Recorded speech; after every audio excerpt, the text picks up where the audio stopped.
It's too expensive. It's too expensive to leave versus what you would save and the regulations that you wouldn't have to go through and all the bullshit with all the permits and all the. What California does is overregulate everything. They get as much government involved as possible. They suck as much tax money out of you as possible. And then they still leave the place a mess. They still have homeless people everywhere. It's still a disaster. It's still a woke show of virtue signaling at every level of the government. Still. Like no course correction at all. They're going further and further into La La Land. And you're like, Jesus Christ, you guys. California. For generations, it was more than just a state. It was a global promise. It was the land of golden sunshine, Hollywood dreams, and Silicon Valley fortunes that seemed to spring from the earth itself. The image was intoxicating, cruising down the Pacific Coast Highway, seeing the iconic Golden Gate Bridge emerge from the fog, or imagining the next billion-dollar idea being born in a Palo Alto garage. But behind that carefully curated facade, a dark and troubling narrative has taken root, one of decay, frustration, and mass exodus. The California dream seems to be dying, and one of the world's most powerful and unfiltered voices, Joe Rogan, believes he knows exactly who's holding the shovel: Governor Gavin Newsom. He argues that the man in charge of the Golden State has become its chief undertaker, systematically dismantling the very things that once made it great. State is just so poorly managed. It's so frustrating and confusing, and then he gets on TV and pretends like everything's great. And California's the best. We have the best state. We have the most amazing economy. And like, you're out of your mind, dude. You've ruined this state. Like, personally ruined it. No one who is alive today had ever experienced a true pandemic. And I'm hoping that now that this is over, people are going to, recognize that some serious errors were made and not repeat those. That's the best you can get out of it. So what do you tell those people? Vote Republican.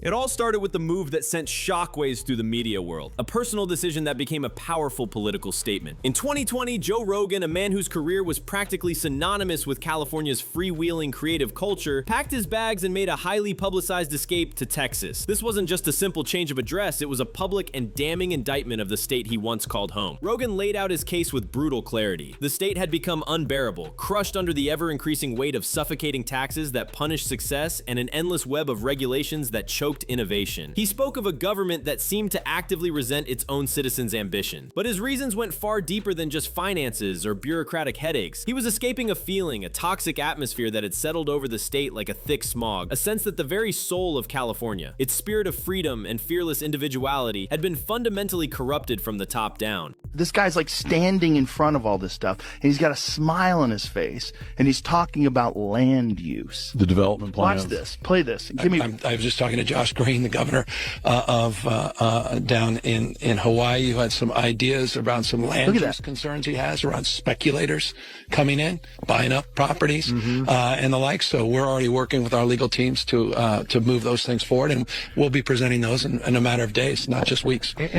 With a big smile on his face. Look at the little wiggle he does with his shoulders. Speculator, watch this. Talking to Josh. Look at this. Look at this little wiggle. It's excited about the possibilities of speculators coming in. And he's saying we're move forward. We're going to move forward on that. These people lost their homes. Gavin Newsom talks about California. He's like, I'm very big on California, very bullish on California. California has all this industry. Hey, they're all thinking about moving.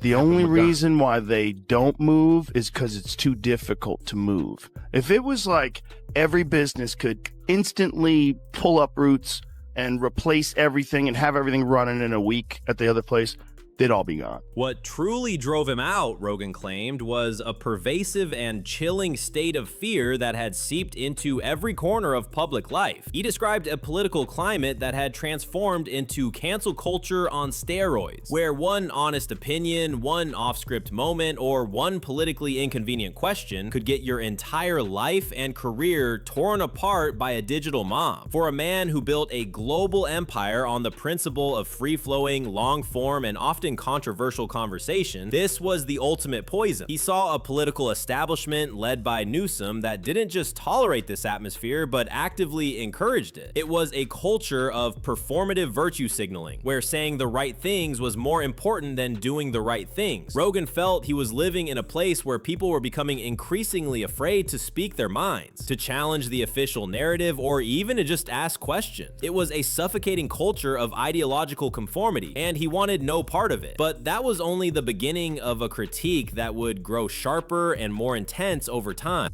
It's too expensive to leave versus what you would save, and the regulations that you wouldn't have to go through, and all the with all the permits and all the. What California does is overregulate everything. They get as much government involved as possible. They suck as much tax money out of you as possible, and then they still leave the place a mess. They still have homeless people everywhere. It's still a fucking disaster. It's still a woke shit show of virtue signaling at every level of the government. Still. Like, no course correction at all. They're going further and further into La La Land. And you're like, Jesus Christ, you guys. Newsom and Karen Bass have already proven their incompetence and poor leadership during the Los Angeles wildfires. Now, as we experience rampant lawlessness and civil unrest, it's never been more clear they're unable to respond effectively and responsibly during calamity. Whether it's sheer incompetence or outright malevolence, the reality is stark. California's in a state of turmoil, and I ask my fellow Angelenos, why are Gavin Newsom and Karen Bass still in office? The real turning point for many, and a moment Rogan has repeatedly highlighted as the ultimate symbol of Newsom's leadership, was an act of staggering and unforgettable hypocrisy. While Governor Gavin Newsom was forcing millions of Californians into some of the nation's strictest and most painful lockdowns, shutting down small businesses, closing schools, and demanding citizens sacrifice their livelihoods for the greater good, he was caught, photographed. He was dining indoors, mask-free, at the French Laundry, one of the most exclusive and obscenely expensive restaurants in the country, surrounded by powerful lobbyists. To his critics, and to a public that had sacrificed so much, this was the ultimate betrayal. The image was devastating. The governor of California, living a life of luxury and privilege, openly flouting the very rules he was so harshly imposing on everyone else. This single dinner became a potent and enduring symbol of the deep, unbridgeable chasm between the political elite and the people they were supposed to be governing. For Rogan, this wasn't just a simple gaffe or a poor judgment call. It was a stunning and arrogant display of raw hypocrisy that revealed everything you needed to know about the man in charge. Get your hands off these poor people. They're just trying to live their lives, man.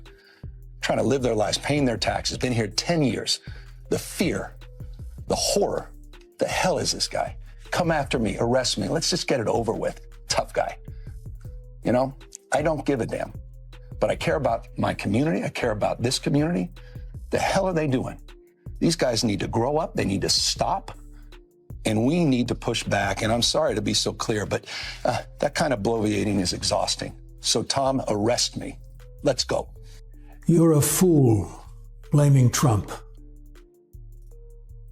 What are you doing for this destruction of these animals destroying Los Angeles? Are you there, talking calmly with them, you fool?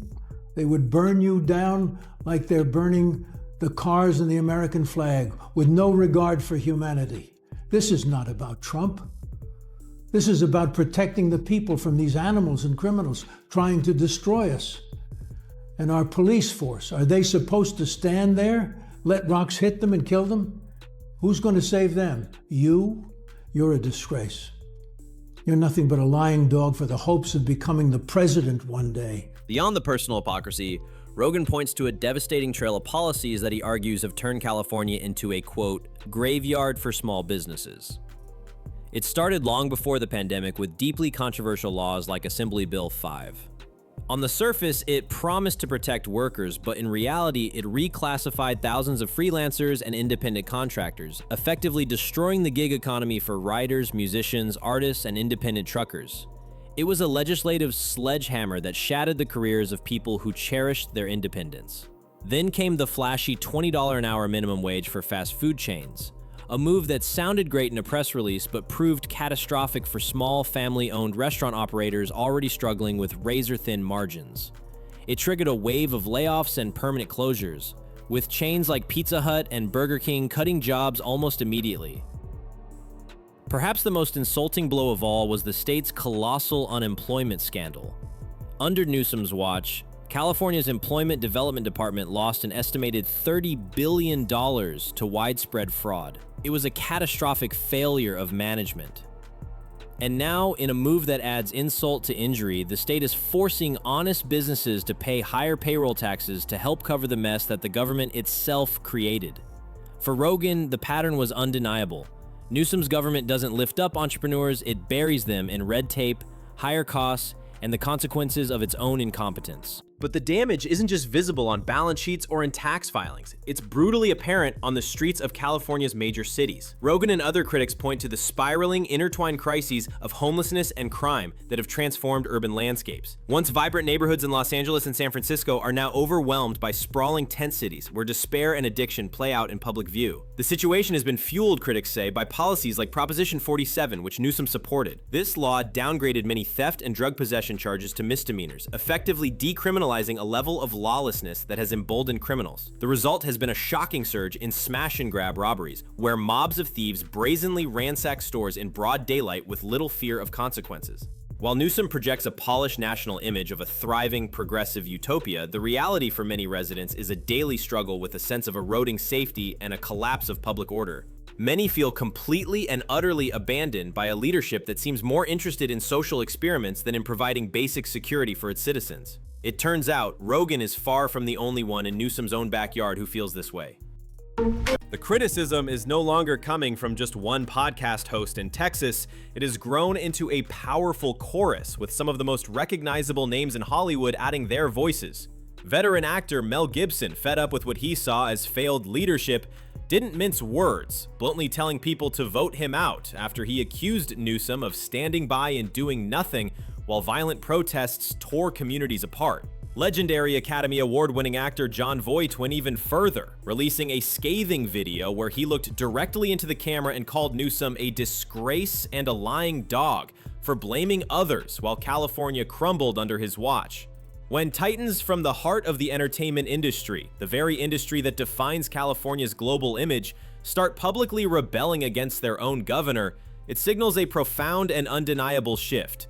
The carefully polished image is cracking, and the anger from those living with the consequences of his policies is becoming too loud and too insistent to ignore. And this is precisely where the entire story takes on a critical national dimension. Despite all this chaos at home, despite the mass exodus and the failing public services, Gavin Newsom is widely seen as a top contender for the 2028 Democratic presidential nomination. He is constantly on national television, engaging in high-profile feuds with Republican governors and carefully positioning himself as the future of the Democratic Party. This is the final piece of the puzzle for critics like Joe Rogan. His entire relentless takedown of Newsom isn't just about the fate of California. He frames it as a stark, desperate warning to the rest of America. The question he implicitly poses is both simple and terrifying. If this is what Newsom's leadership did to one of the wealthiest, most innovative, and resource-rich states in the world, what on earth would happen if you were put in charge of the entire country? His California record is presented not just as a failure, but as a potential blueprint for a national disaster. In the end, the accusations pile up into a mountain of evidence for his critics. Blatant hypocrisy, economically destructive policies, a catastrophic rise in crime and disorder, and a complete and total detachment from the daily struggles of ordinary people. Of course, Newsom's supporters see a bold, visionary leader navigating an incredibly complex state through unprecedented challenges. But to Joe Rogan, Mel Gibson, Jon Voight, and a growing army of disillusioned Californians who have left or are planning to leave, he is the man who inherited the California dream and systematically turned it into a grim, cautionary tale. The question is no longer just about the future of one state. It's about whether the rest of the nation is paying attention. Is Newsom's California a glimpse into America's progressive future? Or is it a flashing red warning of a path to avoid at all costs?